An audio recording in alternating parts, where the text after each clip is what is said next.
Welcome to Mariah Carey's Fun Learning Activities. We are college students who create learning activities for kids. Our fun activities are focused in reading, writing, and math. Thank you for joining us to learn today.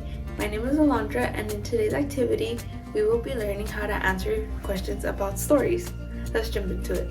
To begin with, stories are made up of important things. For example, if you've ever heard of the Three Little Pigs, one important thing that happened was that one piggy made their house out of straws. Another important thing that happened in that story too was that the big bad wolf came and huffed and puffed that house down. It is important to be able to understand the important things in the story, because if you do not understand them, that means that you didn't understand the story at all. In today's activity, we will be reading a story and I will be asking you questions about the important things that happened in the story to see if you understood it well. Let's read our story now. The story we are going to be reading today is called I Found a Frog, and it is by T. Albert. Even though I have grandchildren of my own, it seems like it was only yesterday when I returned home from school to find a frog in my bedroom. My mother just chuckled when I yelled out, "I found a frog on my bed." Now, she knew that I would eventually find one, but she let me discover a wonder of nature that many people miss. I am glad she did. You see, a little earlier that spring, when I was 6 years old, I saw some little black fish in a pond.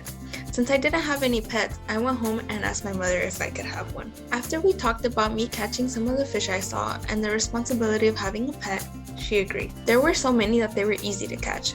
I filled the bowl and ran home. When I got home, my mother had an old fish bowl filled with water sitting on the corner of my desk.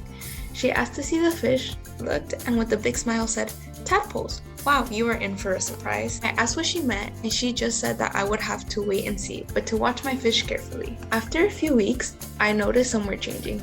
"Mom," I yelled with excitement, "come here, my fish are growing legs." She came into my room, looked, smiled, and told me to keep watching. After several more weeks, there were more changes. "Mom," I yelled with excitement, "come here, my fish are growing front legs and their tails going away." She came into my room, looked, smiled, and told me to keep watching. A week or so later, when I got up, I was amazed. There were more changes. My fish didn't have tails, their legs were bigger, and they didn't look like the little black fish I caught earlier in the spring. "Mom," I yelled with excitement, "come here, my fish are really different." She came into my room, looked, smiled, and told me that a surprise was very close. That day, when I returned home from school, is when I yelled out, "I found a frog on my bed." "Surprise," yelled Mom. "You watched a miracle right before your eyes.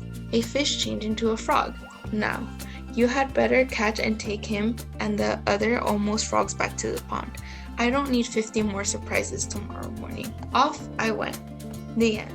For this activity, you are going to need 1 sheet of green paper, 2 sheets of white paper, some scissors, a pencil, a marker, and some glue. So first, we are going to take our green paper and we are going to be making a frog.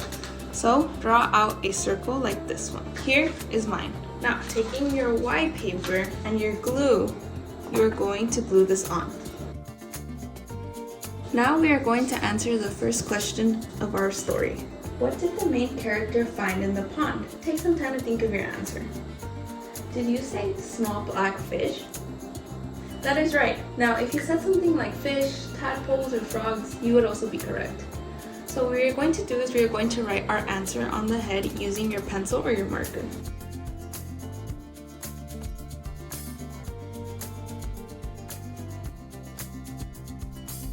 Like this.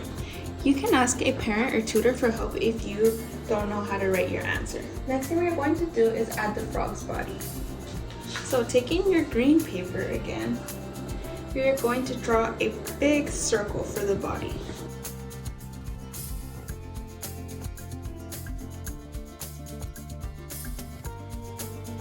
Like this. Now taking your scissors, you are going to cut this out. Here is my body cut out. Now add some glue. And we are going to be gluing this right under the head. Now we are going to answer our second question, which is, did the main character's mom say yes or no to taking some of the small black fish home? Take some time to think of your answer. Did you say yes? Great job. Now on the frog's body, you are going to write yes. Y-E-S. just like that. Next thing we are going to add are the frog's eyes. So now you are going to take your white paper and draw 2 circles.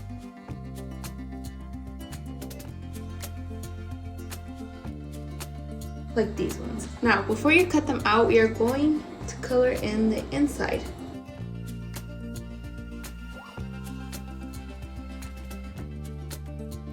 Just like that. Now, taking your scissors, cut out your eyes. Here are mine cut out. Now, once again, we are going to take our glue and we are going to glue it on. So, for this one, we are going to glue the eyes so they stand out a little bit from the head, like this. That way it looks more like a frog.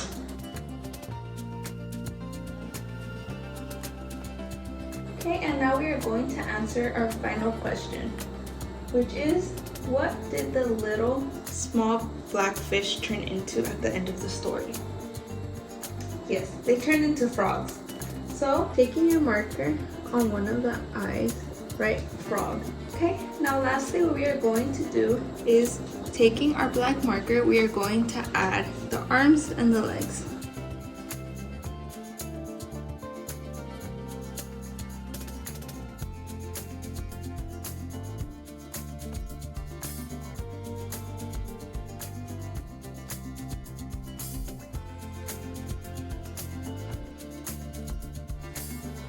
And here we have our frog. Great job, everyone. I hope you liked it. Thank you for joining us to learn today. We hope you come back and learn some more. Please like and subscribe to our channel, and we will be back with more videos.